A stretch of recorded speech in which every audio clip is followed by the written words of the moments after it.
All right. Big round of applause for all our semifinalists. Really good job. Great presentation. Okay. Hop water. Craft soda, premium soda is pretty big, pretty hot category. What do you think about hot water's chances, to make it in this category, Mark? Yeah, I'm not sure. I like the concept. I'm a big hop guy. I love my IPA as much as anyone.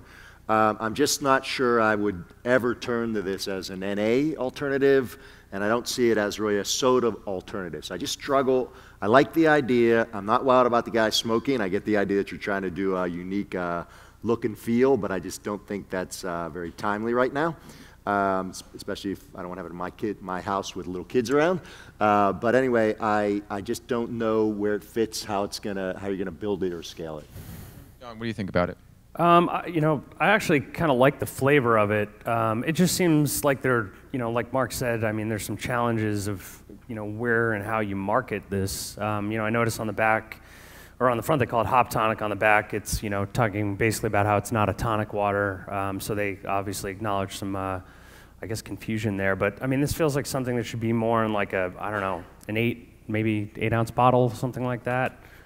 Flavor's pretty unique. But I think it's just a matter of like positioning for this. It feels like something that's more of like a flavored water alternative than a soda or beer alternative. So if they change the label, change the packaging a little bit, could this product, just based on formulation, work on the market, Chuck? Yeah, I have some opinions on this. First of all, I take tonic off entirely. I used to sell tonic in my life, and very few people drink it straight up. They drink it with gin or vodka, and they only drink it in the summer. It doesn't sell that well. It's a very, very, very small category. So you definitely want to open up your audience to a craft beer, craft soda, I should say, and to do that, get the tonic off, I would say. The next thing, I thought that was a marijuana cigarette. So I think it was all natural. Of course you do, Chuck. Of course you do. I didn't realize it was actually you work for Coca-Cola. Tobacco cigarette, yeah. Okay.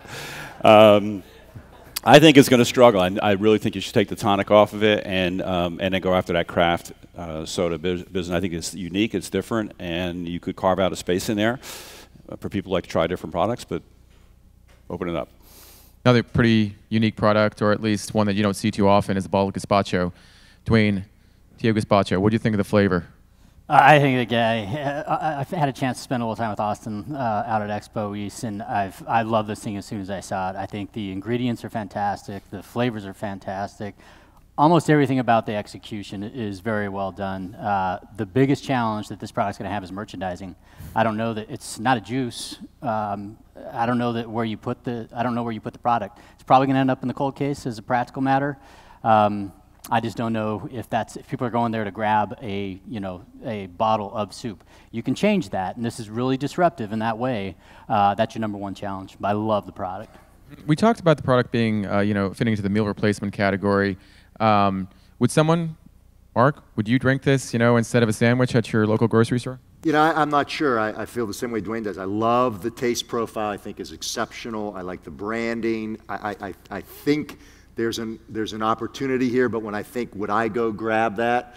Probably not. And I consume a lot of soup, and I like the idea of meal replacements, but I'm just not sure, how many people drink gazpacho, how big that category is. I think cold soups in general, you get a little more narrow. So I think it's going to struggle, but I agree, it's unique. It has a chance at creating something. And honestly, I think it, to me, like the bigger sort of place it fits, it's like a modern day V8, and I think that's something that right now doesn't come across. I mean, I feel like I want to drink that in the morning, the way back in the day I had a V8, to me, like that was the best tasting product we had out of all of these. Yeah. Last comment, Chuck? Yeah, I mean, I loved it. I mean, I sort of disagree. I think it's got big potential. I don't think there's anything out there like it. I think maybe a narrow audience, but they're going to own it. And I think it's got a big potential. I think what John said, though, might be something to consider. I mean, if you can open up the breakfast occasion, I think that would be helpful. But I love the package and the way you have it today, and I think it's really got a strong chance. Yeah. Terrific. Big round of applause for our judges. Thanks so much for doing this, guys.